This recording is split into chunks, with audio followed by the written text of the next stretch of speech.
La population mondiale compte près de 7 milliards d'habitants. Elle a doublé en 45 ans. Et si elle doublait encore? Non pas en 40 ou 50 ans, mais tout de suite. On parle d'émeutes et de violences aux frontières. Des millions de réfugiés gagnent le nord, fuyant les ruines de Mexico.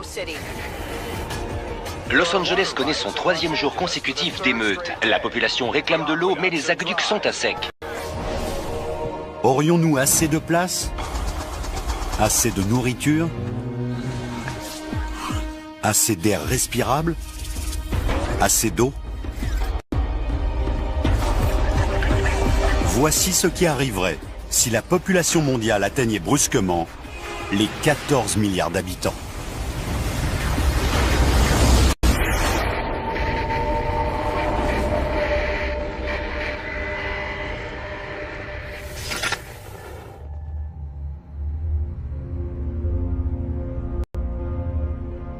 La Terre n'a pas toujours été si peuplée.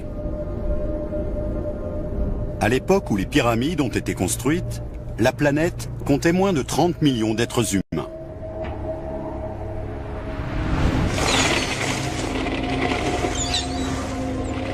« 4000 ans plus tard, à l'époque où l'on érigeait Big Ben, le monde a atteint pour la première fois le milliard d'habitants.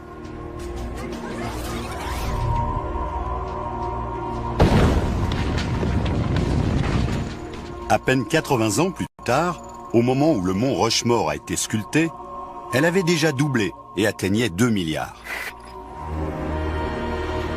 Il ne lui a fallu ensuite que 45 ans pour doubler encore, atteignant 4 milliards en 1973, au moment où l'on bâtissait les tours du World Trade Center. Nous continuons de nous multiplier à une vitesse étourdissante. Chaque année, la population mondiale augmente de l'équivalent de 10 villes de New York. Si nous continuons à ce rythme, elle doublera encore dans 59 ans.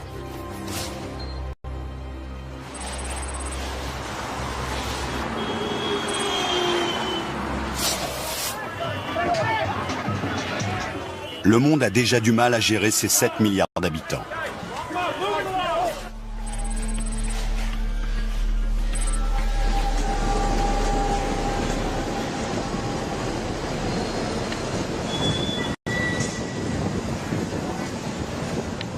Qu'arriverait-il si elle doublait dès maintenant?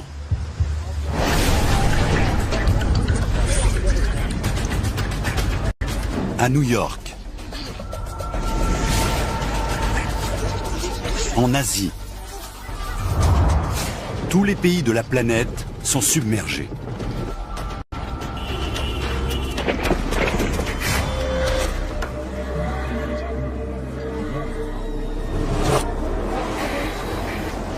Tout d'un coup, la planète est devenue surpeuplée.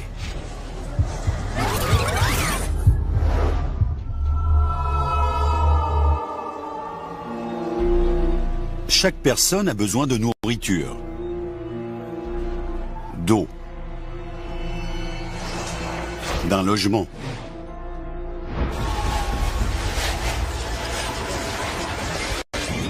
Des bouleversements majeurs attendent la plupart des pays.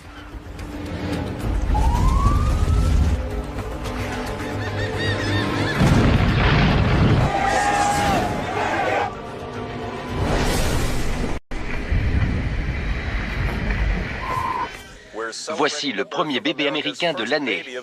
La population du pays atteindra cette année 620 millions d'habitants. À Beijing, on termine en ce moment le premier gratte-ciel de 200 étages.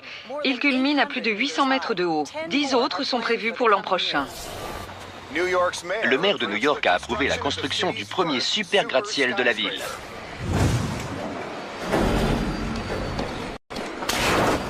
Voilà 6 mois que la population mondiale a doublé. Le secteur de la construction connaît un boom sans précédent. Il faut assez d'immeubles et de maisons pour loger 14 milliards d'habitants.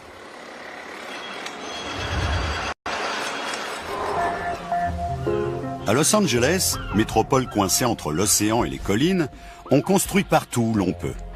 le secteur de Chavez Ravine, qui abrite le stade des Dodgers, est la cible des promoteurs.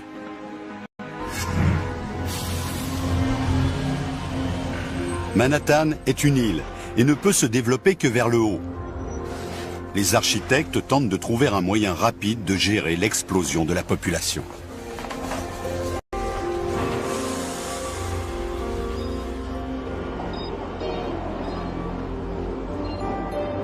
Ils conçoivent et construisent les plus grands gratte-ciel du monde, hauts de plus de 200 étages.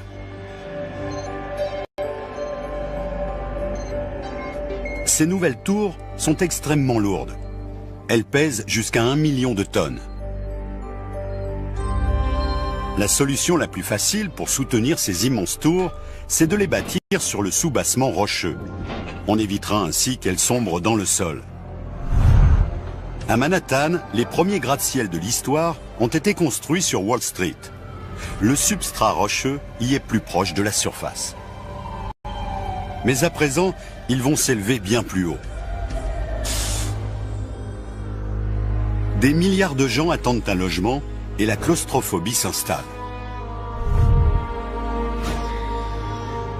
Des familles entières s'entassent dans les hôtels, les bureaux, partout où ils trouvent de la place.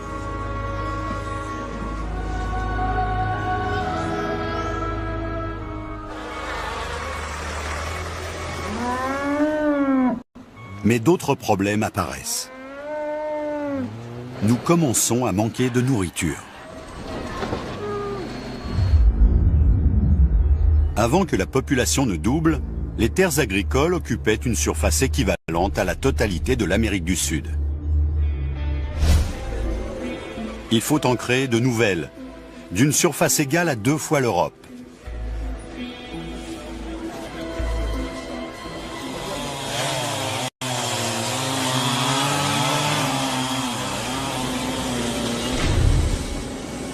Les forêts sont des cibles privilégiées. Des milliers de kilomètres carrés de forêts sont abattus. Mais il faudra attendre 1 an pour dégager les terrains et moissonner la première récolte. En Afrique du Nord, l'Égypte apporte de l'eau dans le désert pour le rendre cultivable.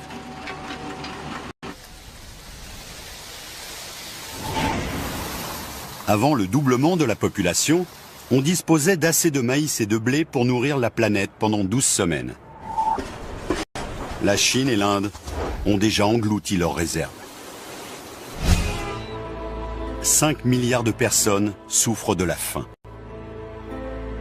Et il n'y a pas que les céréales qui manquent. Il y a plus de 240 millions de vaches laitières dans le monde. Mais il faut attendre que la vache ait 24 mois pour la traire. La production de lait est très insuffisante.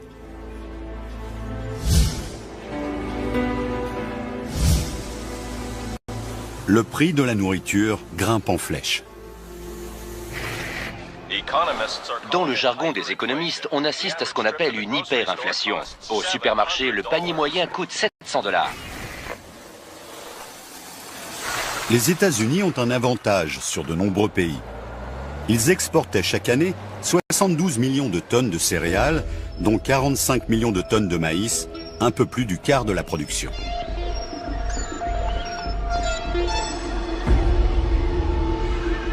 Le pays vient de mettre un terme à ses exportations.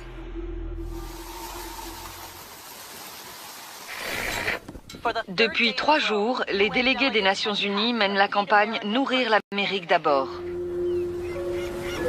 Pour nourrir ce nouveau monde, les pays se tournent plus que jamais vers la mer.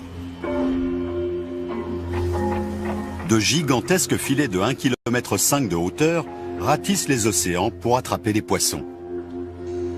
L'industrie de la pêche chinoise, la plus importante du monde, capture 4 millions de tonnes de poissons par mois.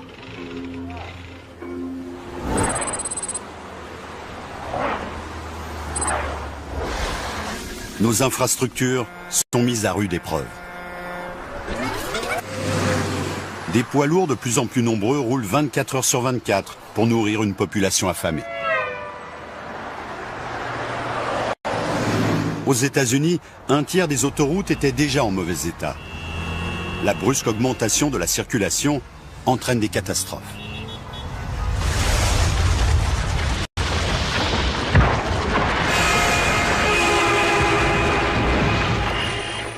bilan provisoire est de 60 morts, mais on craint que d'autres corps ne soient prisonniers sous les décombres.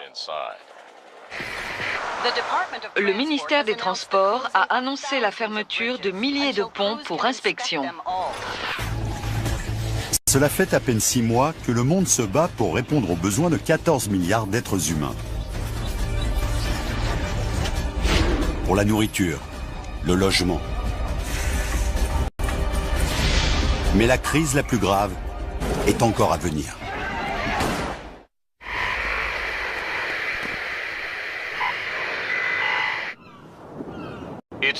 C'est la plus grande crise du logement de tous les temps. 3 milliards de personnes n'ont nulle part où vivre. À Washington, plus de 100 000 personnes ont élu domicile dans le parc du National Mall, tout près du Capitole.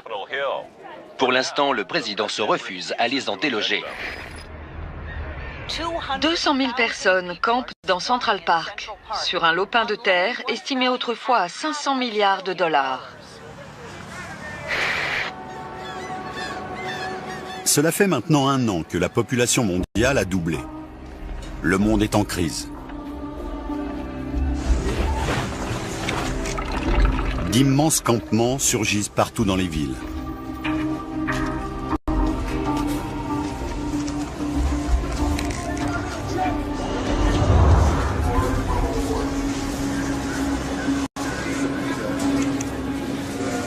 À New York, il a fallu augmenter la cadence des métros.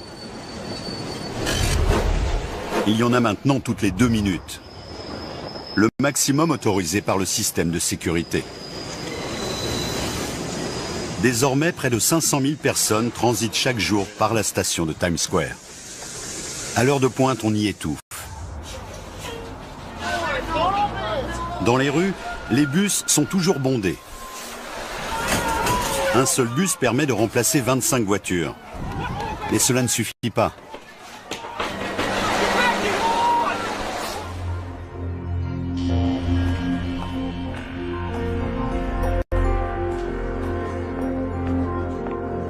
Les architectes ont terminé les plans de plusieurs super gratte-ciel de 200 étages de haut.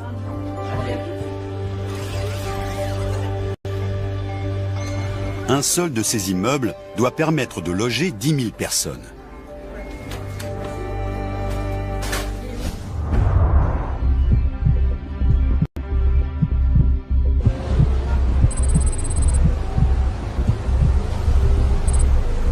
Ces super gratte-ciel poussent partout dans le monde. Certains d'entre eux ont la partie supérieure ajourée pour ne pas donner prise au vent violent. Mais en Chine, une catastrophe se produit.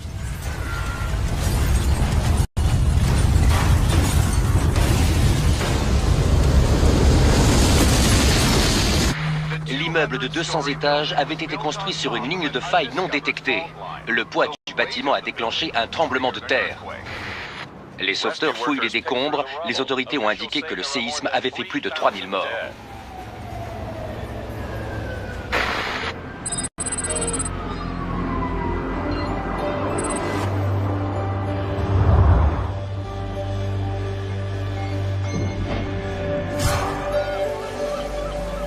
Los Angeles repose sur 12 lignes de faille majeures. Par crainte des tremblements de terre, les immeubles ont rarement plus de 20 étages. Y compris les nouveaux bâtiments de Chavez Ravine. À peine terminé, le premier immeuble est pris d'assaut.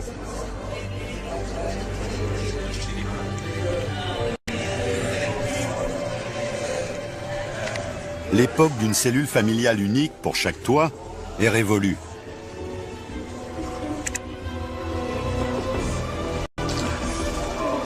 Dans les villes, la population explose.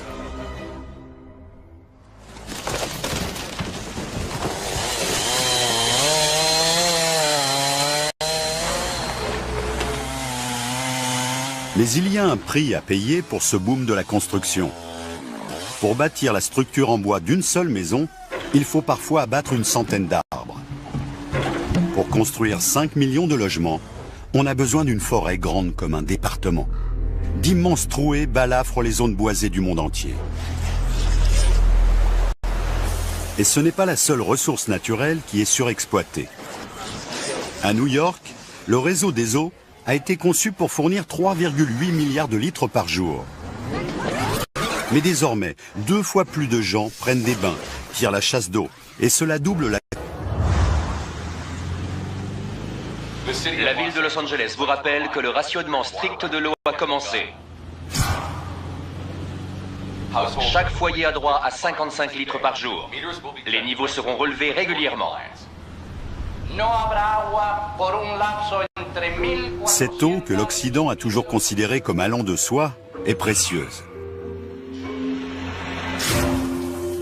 Avant l'explosion de la population, un foyer utilisait en moyenne 870 litres d'eau par jour pour la douche, le lave-linge et la vaisselle. Aux États-Unis, un tiers de cette eau n'était même pas utilisée dans la maison, mais dans le jardin, pour arroser la pelouse. L'époque de la facilité est révolue.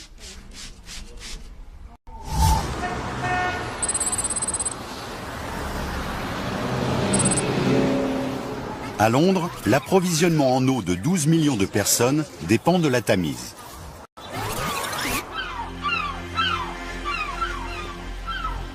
On utilise tellement d'eau qu'à marée basse, les navires sont à sec. Ceci est un rappel. L'eau sera coupée entre 14h et 18h. Partout dans le monde développé, c'est la même chose. Achtung, zwischen 14 und 18. L'eau n'est pas disponible cet après-midi. C'est un annonce. Entre orele de 2 și 6.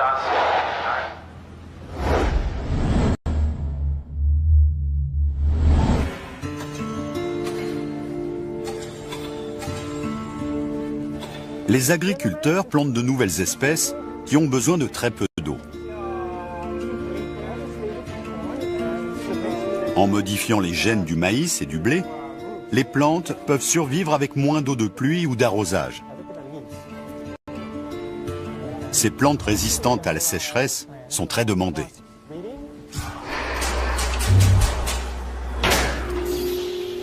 Le boom mondial de la construction met tous les systèmes d'électricité à rude épreuve.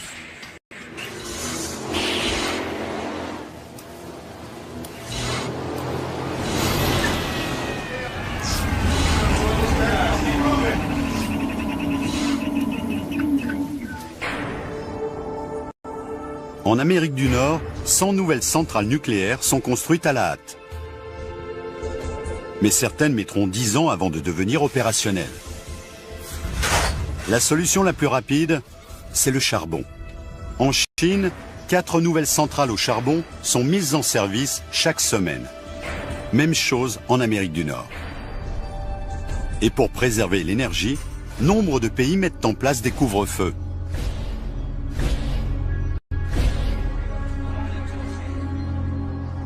Les lumières et néons des grandes villes s'éteignent à minuit.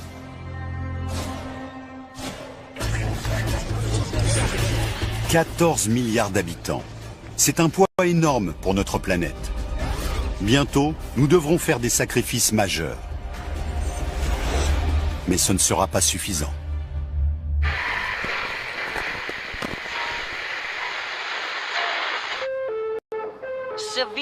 Le manque d'eau se fait sentir. Le rationnement va devenir de plus en plus drastique. La Chine attend désespérément l'aide étrangère. Les nouvelles fermes n'ont pas produit les récoltes dont le pays a besoin. Washington a déclaré un nouveau prolongement de la loi martiale qui dure maintenant depuis 3 ans. Des batailles rangées entre la police et les gangs sont survenues dans tout le pays. Voilà 3 ans que la population mondiale a doublé pour atteindre les 14 milliards d'êtres humains. Le monde devient de plus en plus dangereux. Des centaines de millions de personnes sont au chômage. Elles vont de ville en ville à la recherche d'un emploi et de nourriture. La hausse des prix, la crise économique, la colère et le désespoir conduisent à la violence.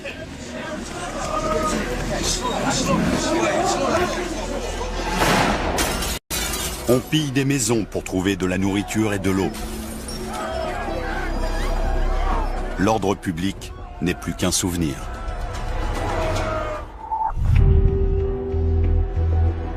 Le développement massif des centrales électriques provoque une pollution constante. En Chine, 75% de l'électricité provient du charbon. Les fumées masquent la lumière du soleil. La journée a encore été sombre à Beijing. La ville est asphyxiée par un épais nuage de pollution. La Chine défend sa décision de doubler le nombre de centrales au charbon pour alimenter les logements et l'agriculture. La tentative désespérée de la Chine asphyxie également l'Amérique du Nord. Le jet stream transporte la fumée et les toxines vers la Californie. À Los Angeles, le smog venu d'Asie vient se mêler à la pollution produite par 5 millions de voitures. La ville est enveloppée dans un épais nuage de pollution. Et l'Amérique du Nord n'est pas seule dans ce cas. Nous avons une alerte à la pollution pour le 8e jour consécutif. Il est conseillé aux personnes âgées et souffrant de difficultés respiratoires de rester chez elles. À Londres, les effets de la pollution sont dramatiques. En 1952, le smog avait causé la mort de 12 000 personnes. Cette fois, le bilan est bien pire. Le nuage de pollution dure depuis des semaines. Des dizaines de milliers de Londoniens meurent.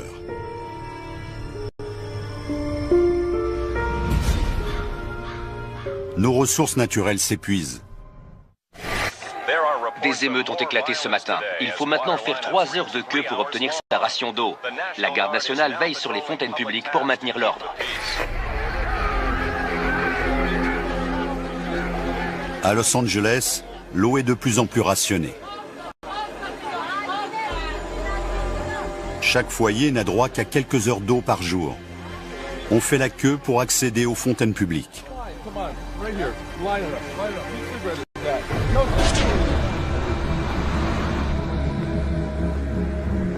Los Angeles est alimenté par d'immenses aqueducs. Ils serpentent à travers le désert sur des centaines de kilomètres pour apporter l'eau du fleuve Colorado. Mais la ville n'est pas la seule à dépendre du Colorado. 25 millions de personnes installées dans les États voisins contribuent à assécher rapidement le fleuve. L'industrie est également touchée. Il faut plus de 300 000 litres d'eau pour faire 1 tonne d'acier. Le secteur de la construction est le plus gros consommateur d'acier. Le manque d'eau paralyse le boom de la construction.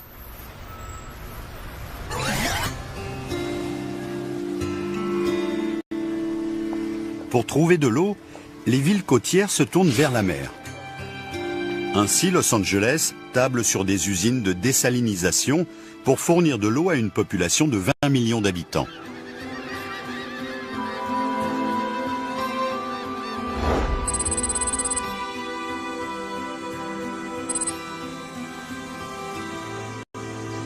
Les exploitations agricoles comptent parmi les plus gros consommateurs d'eau.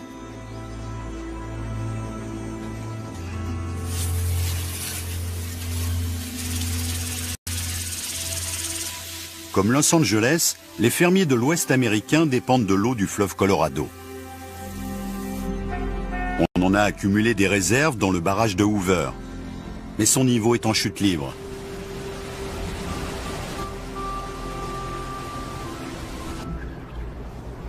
Les hommes prélèvent des milliards de litres de plus que le fleuve ne peut en fournir.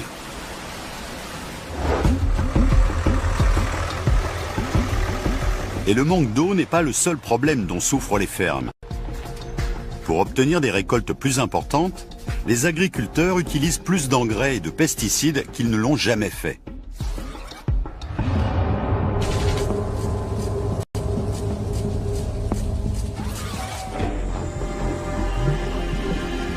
Dans les océans du globe, de nombreuses espèces de poissons ont déjà disparu. Pour combler cette perte, les fermes piscicoles se développent. On élève des millions de poissons, mais c'est loin d'être suffisant pour nourrir la planète. Des populations affamées migrent vers les pays qui possèdent le plus d'eau et de nourriture. La Maison-Blanche a annoncé l'arrêt total de l'immigration, le premier de l'histoire du pays. La police est chargée de contrôler les identités pour enrayer l'immigration illégale. La situation est devenue inextricable. De nombreux pays sont au bord du gouffre. La violence est partout. La nourriture, nulle part. Et bientôt, les fermes vont cesser de produire.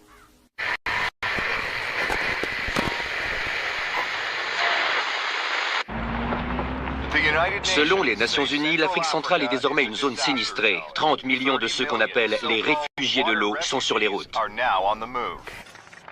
Les nouveaux logements de Manhattan vont réduire les besoins de la ville en eau, mais la construction de nouveaux bâtiments a pris un retard considérable.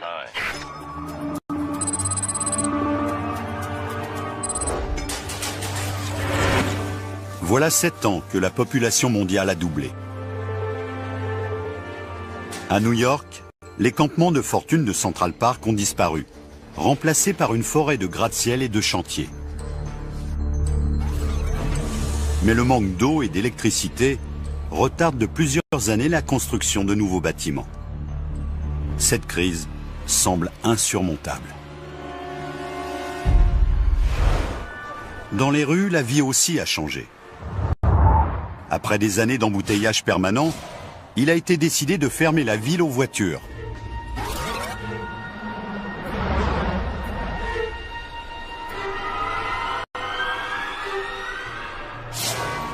Les banlieusards doivent désormais emprunter les transports publics. La dernière fois que les rues de Manhattan avaient été fermées, c'était après les attentats du 11 septembre 2001. Les rues sont entièrement dévolues aux piétons, aux vélos et aux bus.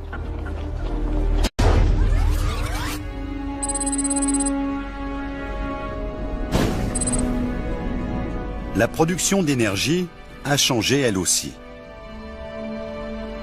Pour alimenter 620 millions de personnes en électricité, les États-Unis avaient entrepris la construction de dizaines de réacteurs nucléaires. Certains sont désormais opérationnels. Mais cet immense effort ne fournit que 25% d'énergie supplémentaire.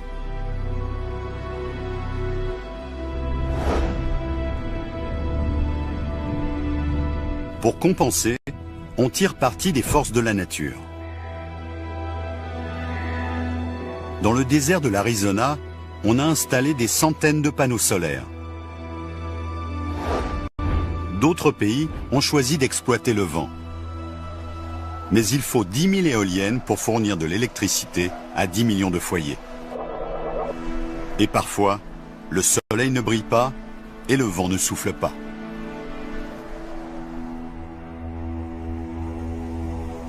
La majeure partie de cette électricité est destinée aux villes. À Los Angeles, 2000 personnes logent dans cet immeuble.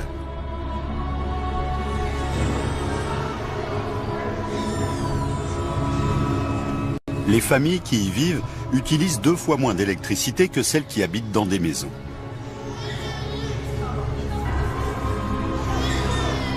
Dans un monde qui compte 14 milliards d'habitants, les villes sont donc la solution la plus économique. Mais à Los Angeles, la crise de l'eau continue.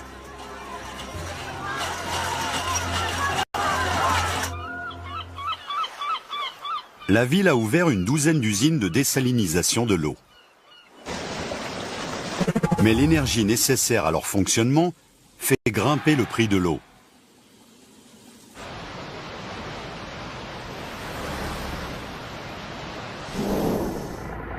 Son transport est également prohibitif. L'eau est plus lourde que l'essence et elle doit être traitée pour devenir potable.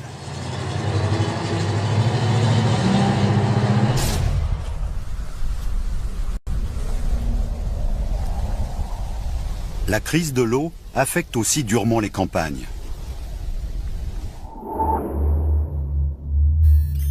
Les fermes du Midwest dépendent d'un immense lac souterrain appelé l'aquifère d'Ogallala. Il fait la taille de la Californie. La population est alimentée par les pompes reliées à l'aquifère. Cette nappe s'est formée au cours de millions d'années, à mesure que l'eau de pluie filtrait à travers le sol poreux.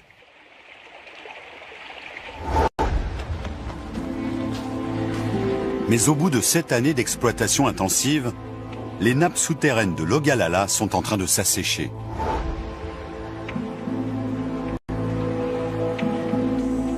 Les récoltes de l'année destinées à nourrir le monde sont ruinées.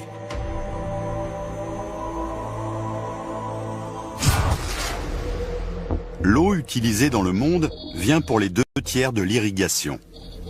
Mais les nappes du monde entier sont en train de disparaître.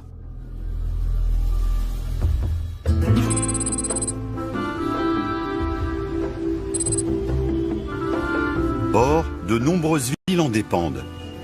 Mexico compte désormais 36 millions d'habitants. La capitale mexicaine tire directement son eau d'un immense aquifère situé juste sous la ville.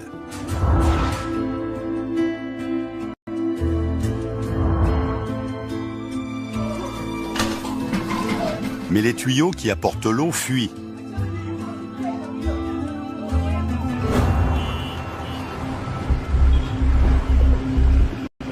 Les fondations des bâtiments sont peu à peu grignotées et les effondrements se multiplient. La plus grande cathédrale de Mexico s'est effondrée aujourd'hui. Le terrain sur lequel elle reposait a brutalement cédé. On estime que 200 personnes se trouvaient à ce moment-là dans le monument.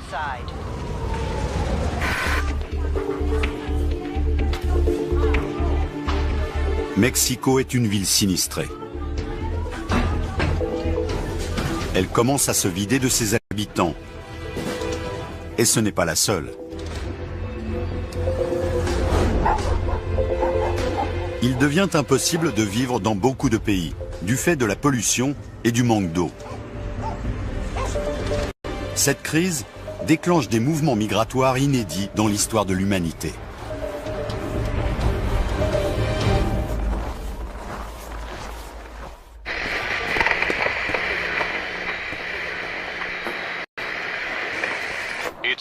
C'est la pire crise humanitaire de l'histoire.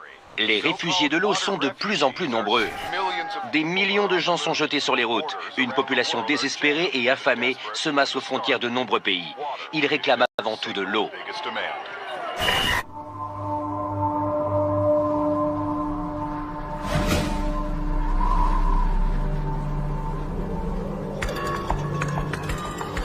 Il y a désormais 10 ans que la population mondiale a doublé.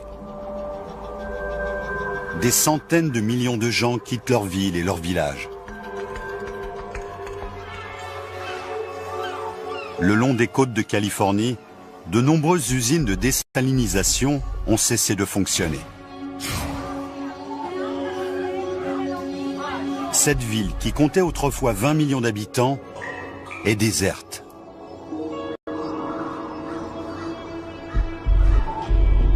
Les immeubles d'habitation construits après le doublement de la population sont abandonnés.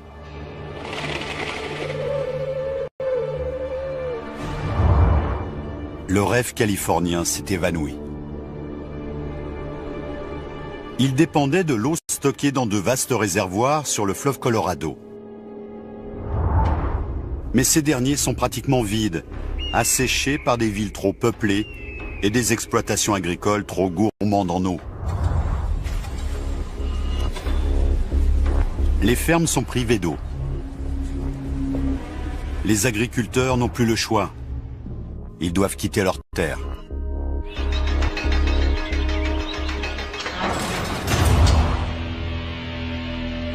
Ils se joignent à l'exode vers le nord.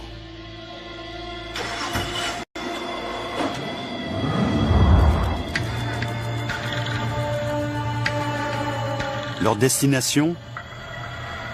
N'importe où, pourvu qu'il y ait de l'eau et l'espoir de survivre. Mais c'est un voyage périlleux.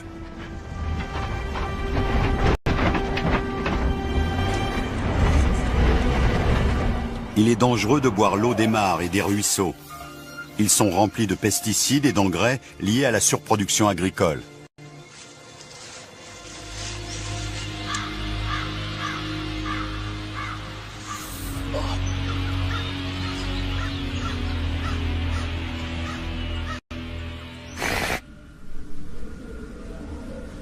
Dans le pays, le prix du litre d'eau atteindrait désormais 7,50 $. Le ministère de l'Agriculture vient de confirmer que les aquifères ont atteint leur niveau historique le plus bas. L'eau est désormais plus précieuse que l'essence.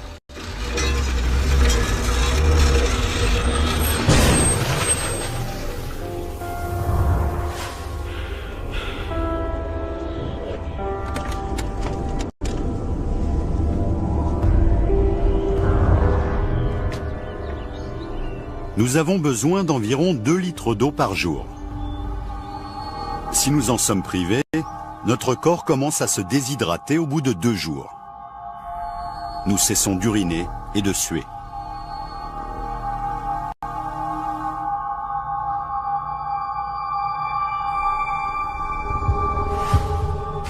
Une fatigue intense survient, on commence à perdre conscience. Et si on ne boit pas très vite, c'est la mort qui nous attend.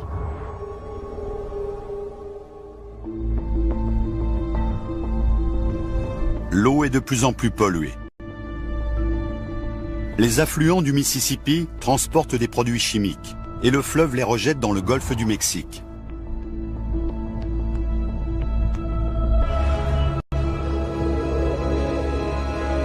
Les engrais accélèrent la croissance des algues. Elles s'étendent sur des kilomètres carrés à la surface des mers. En se décomposant, elles aspirent l'oxygène de l'eau. Le résultat, c'est un désert flottant. Les poissons ne peuvent plus respirer. Les plantes périssent. La pollution contamine peu à peu toute la planète.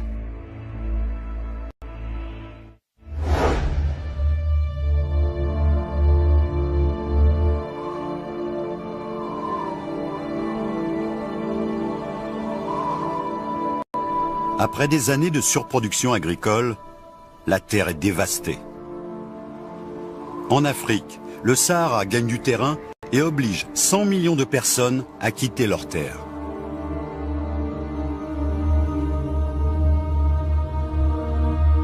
En Amérique du Nord, les réfugiés de l'eau se dirigent vers le plus vaste réservoir mondial d'eau douce, les Grands Lacs. Ils se sont formés à la fin de l'ère glaciaire, il y a 12 000 ans. L'eau qu'ils contiennent est le résultat de la fonte des glaciers. Des millions de gens se dirigent vers leurs rives. La population de Chicago, Détroit et Toronto explose.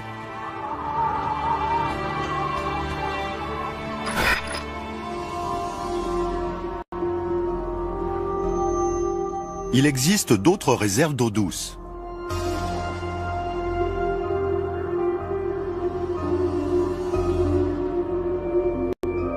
Les 2 tiers de l'eau douce mondiale sont prisonniers des glaces polaires arctiques.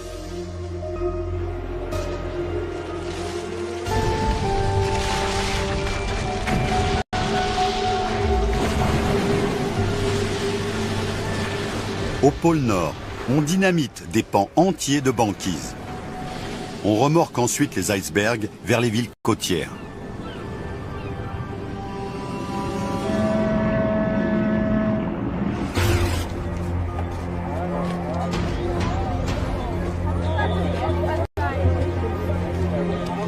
Les millions de personnes qui ont quitté le sud pour les Grands Lacs vivent dans des conditions terribles.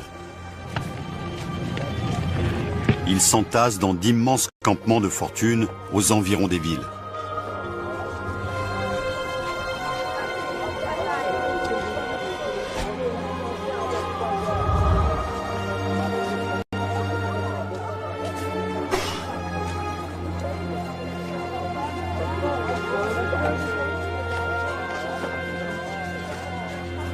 Le doublement de la population a entraîné le plus grand mouvement migratoire de l'histoire. Mais le pire est encore à venir.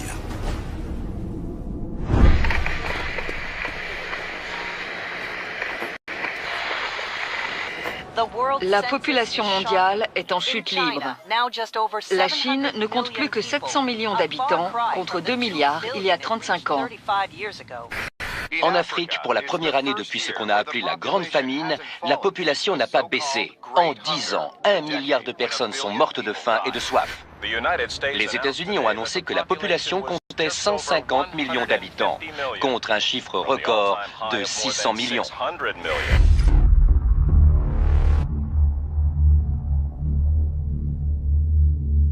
Il y a maintenant 35 ans que la population a doublé. Près des lacs, les villes se sont développées jusqu'à atteindre 35 millions d'habitants. Les gratte-ciel ont poussé comme des champignons.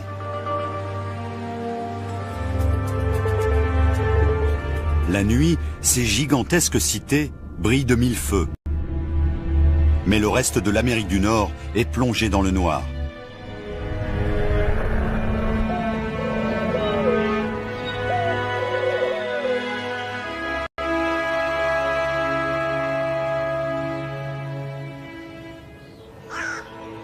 Les villes, autrefois si actives, ont été abandonnées. En Grande-Bretagne, en France, aux États-Unis, l'économie s'est effondrée dans toutes les régions situées trop loin de l'eau. La quasi-totalité des plaines du Midwest a été abandonnée par manque d'eau. Ces plaines étaient irriguées par l'eau pompée dans l'aquifère d'Ogallala. Mais 35 ans passés à tenter de nourrir une population dédoublée ont pratiquement asséché la nappe. Peu à peu, pourtant, la pluie et la neige font remonter son niveau. Mais il faudra des années pour remplacer l'eau que les humains ont exploitée.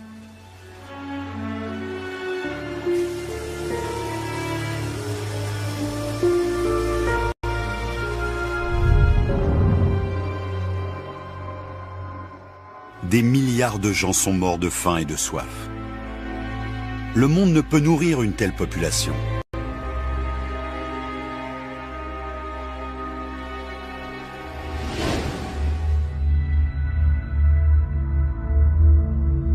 Après 35 ans de déclin, la population de la Terre s'est enfin stabilisée. Elle ne compte plus que 4 milliards d'habitants. La planète renaît.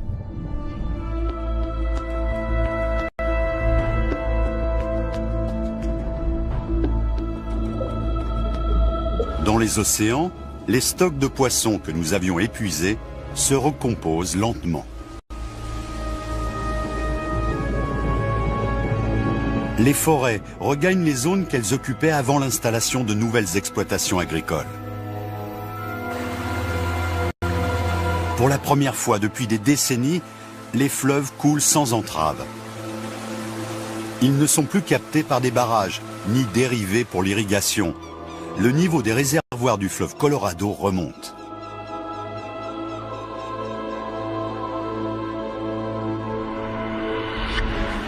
Tout ceci n'était qu'une fiction, un aperçu d'un monde soudainement frappé de surpopulation. Mais des millions de gens connaissent déjà la faim. De nombreuses villes sont déjà surpeuplées. La pauvreté gagne du terrain. Dans les années à venir, cette situation va probablement empirer. Pour certains, nous avons déjà atteint la limite que la planète peut supporter. Et pourtant, la population mondiale continue d'augmenter.